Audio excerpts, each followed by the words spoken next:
Hello दोस्तों, कैसे हैं आप सब। Welcome to our channel Travelopedia. दोस्तों, क्या आपको पता है कि दुनिया का सबसे बड़ा बीच कहां पर है? किस देश में मुस्कुराना या स्माइल पास करना असभ्य लोगों की पहचान माना जाता है? ये कैसा नियम है भाई? और आखिर कैसे इस देश को लगा $101 मिलियन का चूना? क्या आप जानते हैं किस देश की राजधानी को रिक्शा कैपिटल कहा जाता है? और किस देश में आज भी बाल विवाह प्रचलन में है? भाई करो खुल्लम खुल्ला। और इस देश की जमीन को दुनिया की सबसे उपजाऊ जमीन माना जाता है और ये देश फेमस है सुंदरवन डेल्टा और रॉयल बंगाल टाइगर्स के लिए। दरअसल हम बात कर रहे हैं एशिया के सबसे पॉपुलर देशों में से एक बांग्लादेश के बारे में, जो साउथ एशिया में स्थित एक बहुत ही खूबसूरत देश है। तो चलिए फिर एक साथ चलते हैं बांग्लादेश के सुहाने सफर पर। लेकिन वीडियो में आगे बढ़ने से पहले हमारे चैनल को सब्सक्राइब करके वो वाला वही वाला बेल आइकन जरूर दबा दीजिएगा। दोस्तों, 1,48,460 वर्ग किलोमीटर के कुल क्षेत्रफल में फैला ये देश एरिया के हिसाब से दुनिया का 94वां सबसे बड़ा देश है। देश को officially People's Republic of Bangladesh का नाम दिया गया है, जहाँ करीबन 17.29 करोड़ से भी ज्यादा लोग रहते हैं और आबादी के लिहाज से ये दुनिया का 8वां सबसे बड़ा देश है। लेकिन खास बात ये है कि करीबन 7 मिलियन बांग्लादेशी अपने ही देश में नहीं रहते हैं और इनमें से आधे से ज्यादा बांग्लादेशियों ने भारत को अपना घर बनाया हुआ है। सोचो यार, जबकि 10 लाख के आसपास तो सऊदी अरब, दुबई जैसे देशों में पनाह लिए बैठे हैं और वो इसलिए ताकि उन्हें रोजगार का बेहतर अवसर मिले और एक अच्छी लाइफस्टाइल भी मिल सके। सोचो सारे के सारे बांग्लादेशी वहाँ रहते तो क्या ही हाल होता। दोस्तों, इंडोनेशिया और पाकिस्तान के बाद बांग्लादेश दुनिया का तीसरा सबसे बड़ा मुस्लिम आबादी वाला देश है। करीबन 15.8 करोड़ के लगभग मुस्लिम ही बांग्लादेश में बसे हुए हैं, जबकि हिंदू देश का दूसरा सबसे बड़ा धर्म है। बांग्लादेश की उत्तर, पूर्व और पश्चिम सीमा भारत से, जबकि दक्षिण पूर्व सीमा म्यांमार देशों से मिलती है। वहीं बंगाल की खाड़ी देश के साउदर्न पार्ट में स्थित है। देश की ज्यादातर जनसंख्या खुद को बंगाली मानती है और यहाँ की ऑफिशियल लैंग्वेज भी बंगाली है। हालांकि काफी हद तक लोग इंग्लिश भाषा भी प्रयोग करते हैं। बांग्लादेश आज भले ही भारत का पड़ोसी देश है, लेकिन आजादी यानी कि 1947 से पहले ये भारत का ही हिस्सा हुआ करता था। 1947 में बांग्लादेश भारत से कटकर पाकिस्तान का हिस्सा बना और पूर्वी पाकिस्तान कहलाया। लेकिन फिर 1971 में बांग्लादेश मुक्ति संग्राम के बाद भारत की मदद से बांग्लादेश एक नया देश बना और इसका नाम बांग्लादेश रखा गया। 26 मार्च 1971 को बांग्लादेश की आजादी की घोषणा के साथ कुछ आंकड़े भी सामने आए थे, जिनके मुताबिक आजादी की जंग में 15 लाख से ज्यादा लोगों ने अपनी जान की कुर्बानी दी थी। हालांकि आजादी फिर भी 1971 को मिली, जबकि 1972 को इस देश ने अपना संविधान लागू किया। दोस्तों, ढाका बांग्लादेश की कैपिटल सिटी है, जिसे देश का सबसे अभिन्न और खास हिस्सा माना जाता है। इस शहर को रिक्शा कैपिटल के नाम से भी जाना जाता है। अरे हाँ, क्योंकि दुनिया के किसी भी शहर में एक दिन में सड़कों पर इतने रिक्शे नहीं चलते जितने की ढाका में चलते हैं। यहाँ दिन भर सड़कों पर 3 लाख से ज्यादा रिक्शे चलते हैं। अगर आप चाय की दीवाने हैं तो फिर क्या ही कहना यार। ढाका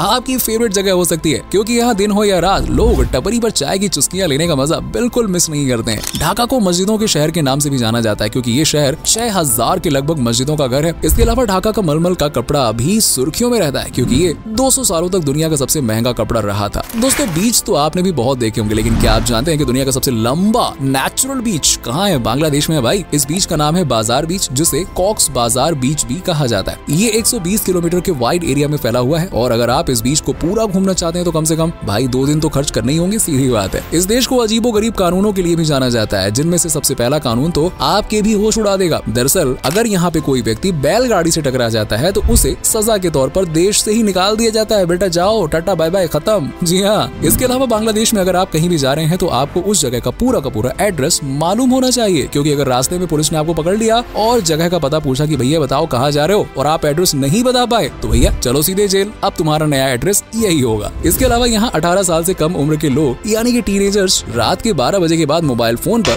बात नहीं कर सकते हैं। अगर कोई ऐसा करते पकड़ा गया तो उसके खिलाफ सख्त कार्रवाई की जाती है। दोस्तों, चीटिंग करना तो जैसे बच्चों का जन्मसिद्ध अधिकार है, जिसके लिए नई नई टेक्नोलॉजी भी बच्चे अपने खुरापाती दिमाग से इजाद कर लेते हैं। लेकिन अगर बांग्लादेश में कोई चीटिंग करते पकड़ा गया तो पता है उसके साथ क्या होता है? सीधा जेल में डाल दिया जाता है। जी हाँ, असल में बांग्लादेश में 15 साल के ऊपर के बच्चों के लिए एग्जाम में चीटिंग करना कानूनन जुर्म है और अगर कोई ऐसा करते हुए पकड़ा गया तो उसे सीधा जेल होती है। बांग्लादेश में कोई भी पुरुष किसी अनजान महिला से हाथ नहीं मिला सकता है। ऐसा करने पर पूरी तरह से पाबंदी है। यहाँ पुरुष अपना एक हाथ दिल के पास रखते हुए महिलाओं का सम्मान करते हैं और यही इनकी संस्कृति का हिस्सा है। चलो यार, ये अच्छा है। अब दुनिया में चाहे आप जहाँ भी चले जाओ, किसी को देखकर स्माइल पास करना या मुस्कुराना कितना अच्छा माना जाता है। लेकिन बांग्लादेश दुनिया का एकमात्र ऐसा देश है जहाँ मुस्कुराना गलत और असभ्य लोगों की पहचान है। यहाँ कोई भी आपको देखकर स्माइल पास नहीं करेगा और अगर आपने ऐसा किया तो आपको इलिटरेट लोगों की कैटेगरी में रखा जाएगा। बोला जाएगा क्या पागल है यार, कैसे कर रहा है ये। बांग्लादेश के लोग दोस्तों फिल्मों, म्यूजिक और डांस के बड़े दीवाने होते हैं। एंटरटेनमेंट का असली मतलब क्या होता है ये हमें बांग्लादेशियों से सीखने की जरूरत है। इस देश में हर साल 80 से ज्यादा फिल्में बनती हैं। दोस्तों, YouTube तो आज लगभग सभी लोग यूज करते हैं, लेकिन बहुत कम लोग जानते हैं कि YouTube के को फाउंडर जावेद करीम बांग्लादेश से ताल्लुक रखते हैं। जावेद जावेद का जन्म भले ही जर्मनी में हुआ हो, लेकिन हाँ, उनके फादर नेमुल करीम बांग्लादेश से ही थे।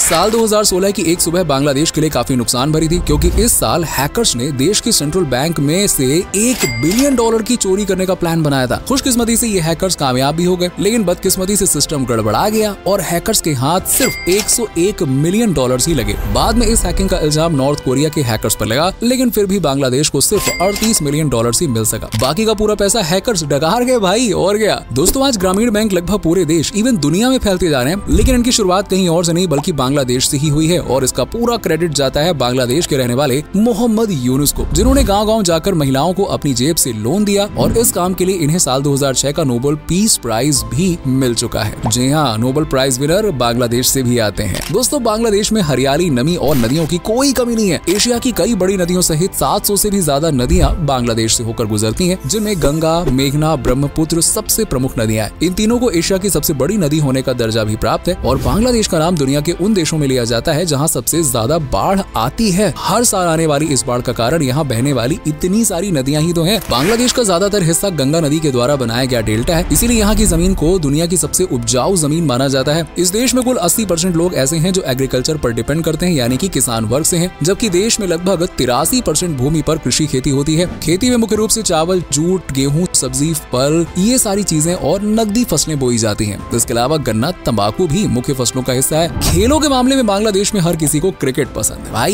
यहाँ भी क्रिकेट के दीवाने हैं। हालांकि यहाँ का नेशनल गेम्स क्रिकेट नहीं बल्कि कबड्डी है, लेकिन क्रिकेट को भी उतनी मान्यता प्राप्त है। देश में सबसे पसंदीदा क्रिकेट स्टेडियम में ढाका स्टेडियम को भी शुमार किया जाता है, जो कैपिटल सिटी ढाका में ही स्थित है। दोस्तों, जंगल या रेन फॉरेस्ट किसी भी देश की खूबसूरती में 4 चांद लगा देते हैं। ऐसा ही एक जंगल बांग्लादेश की धरती पर भी फैला हुआ है, जो बांग्लादेश के 6017 किलोमीटर स्क्वायर क्षेत्रफल को कवर करता है, और इस जंगल को सुंदर वन रेन फॉरेस्ट के नाम से भी जाना जाता है, जो बांग्लादेश के साथ साथ भारत की जमीन पर भी फैला हुआ है। इस जंगल को धरती पर जन्नत से कम नहीं माना जाता है। इसकी खूबसूरती और सुंदरता के चलते इस जंगल को सुंदरबन डेल्टा का नाम मिला हुआ है। इस रेन फॉरेस्ट को जितना सुंदर माना जाता है, उतना ही ये खतरनाक भी है, जहाँ कई जीव जंतु खासकर रॉयल बंगाल टाइगर पाया जाता है। वैसे आप इन्हें देखना चाहते हैं तो आपको जंगल में अंदर जाने की जरूरत नहीं पड़ेगी, बल्कि टाइगर बाहर ही आपको घूमते नजर आ जाएंगे। वैसे फोटोग्राफी और वाइल्ड लाइफ को एक्सप्लोर करने के लिए सुंदरवन से बेहतरीन जगह और कोई हो ही नहीं सकती है। बांग्लादेश का सबसे पुराना शहर महास्थानगढ़ को माना जाता है, जहाँ साल भर टूरिस्ट का मेला लगा ही रहता है। बांग्लादेश के नेशनल फ्लैग में दोस्तों हमें 2 कलर देखने को मिलते हैं, एक ग्रीन और दूसरा रेड। यहाँ ग्रीन कलर हैप्पीनेस को रिप्रेजेंट करता है, जबकि रेड कलर सैक्रिफाइस को रिप्रेजेंट करता है। सैक्रिफाइस उन जवानों का जिन्होंने बांग्लादेश को आजाद करवाने में अपनी जान की परवाह नहीं की थी। दोस्तों, कटहल देश का राष्ट्रीय फल है। जी हाँ, कटहल। जबकि रॉयल बंगाल टाइगर यहाँ का नेशनल एनिमल है, वहीं वाटर लिली को राष्ट्रीय फूल के रूप में मान्यता प्राप्त है। और बांग्लादेश का राष्ट्रीय गान है अमर सोनार बांग्ला, जिसे रविन्द्रनाथ टैगोर जी ने लिखा था। और इस तरह रविन्द्रनाथ टैगोर जी दुनिया के एकमात्र ऐसे व्यक्ति हैं जिन्होंने 2 देशों का राष्ट्रगान लिखा था, एक भारत का जनगण मन और दूसरा बांग्लादेश का अमर सोनार बांग्ला। बांग्लादेश की आर्मी में दोस्तों 3 लाख के लगभग सैनिक हैं, जिनमें रिजर्व सैनिक भी शामिल है। बांग्लादेश की वायुसेना यानी कि एयरफोर्स में 22,000 जवान है, जबकि नेवी में 24,000 के लगभग सोल्जर्स देश की सेवा में तैनात रहते हैं। बांग्लादेश की एक बात जो आपको शायद बिल्कुल भी पसंद नहीं आएगी, वो ये है कि इस देश को दुनिया के सबसे गंदे देशों में शुमार किया जाता है। जी हाँ, इस देश में सड़कों पर, गलियों में गंदगी शुमार है। यहाँ पे आपको हर जगह कूड़े का अंबार ही देखने को मिलेगा। लोग भी सड़कों, गलियों और इवन अपने घरों को काफी गंदा रखते हैं। सफाई से तो जैसे इस देश के लोगों का दूर दूर तक कोई नाता ही नहीं है। और दूसरी जो इस देश की सबसे खराब बात है वो है वेश्यावृत्ति, जो यहाँ पे दिन ब दिन बढ़ती ही जा रही है, क्योंकि इसे कानूनी मान्यता प्राप्त है भाई। यूनिसेफ द्वारा की गई एक सर्वे के मुताबिक बांग्लादेश बाल विवाह के मामले में नाइजीरिया के बाद दूसरा सबसे बड़ा देश है। यहाँ कम उम्र की बच्चियों की शादी करवा दी जाती है। इतना ही नहीं, यहाँ पैसों और दूसरी चीजों के लालच में कई बार कम उम्र की बच्चियों की शादी दादा या नाना के उम्र के बुजुर्गों से भी करवा दी जाती है। दोस्तों, बांग्लादेश भले ही एक छोटा सा देश है, लेकिन यहाँ दोस्तों 8 लगभग पब्लिक एयरपोर्ट है। यहाँ जाने के लिए कोई परेशानी नहीं है, लेकिन अगर आप वहाँ से वापस आना चाहते हैं तो आपको फ्लाइट पकड़ने के लिए कम से कम 4 घंटे पहले निकलना होगा, क्योंकि इस देश में ट्रैफिक की समस्या बहुत ज्यादा है। यहाँ ट्रैफिक सबसे ज्यादा होता है, इसीलिए आपको अपने टाइम से 4 घंटे पहले ही निकलना होगा। और बात करें देश के सबसे बड़े एयरपोर्ट की, तो वो राजधानी ढाका में है। यहाँ पहुँचने के लिए अगर आप दिल्ली से फ्लाइट पकड़कर ढाका जाते हैं तो आपको कुल 6,000 से 7,000 रुपए खर्च करने पड़ेंगे यार। वहीं अगर आप कोलकाता से फ्लाइट पकड़ते हैं तो किराया दिल्ली और मुंबई दोनों ही शहरों से कम, यानी कि लगभग 4,000-5,000 रुपए होगा। तो दोस्तों, ये है खूबसूरत देश बांग्लादेश। आपको ये देश कैसा लगा नीचे कमेंट सेक्शन में कमेंट करके जरूर बताइएगा। और अगर आप कभी गए हैं बांग्लादेश तो अपना एक्सपीरियंस हमारे साथ में जरूर शेयर कीजिएगा। वीडियो पसंद आई हो तो इसे लाइक करें, शेयर करें और हमारे चैनल को सब्सक्राइब कर लीजिएगा। मिलते हैं आपसे अगली वीडियो में, तब तक के लिए अपना खास से भी ज्यादा ख्याल रखिए और खुश रहिए। और कौन है बांग्लादेश से, बताओ यार कैसा लग रहा है वहाँ पे।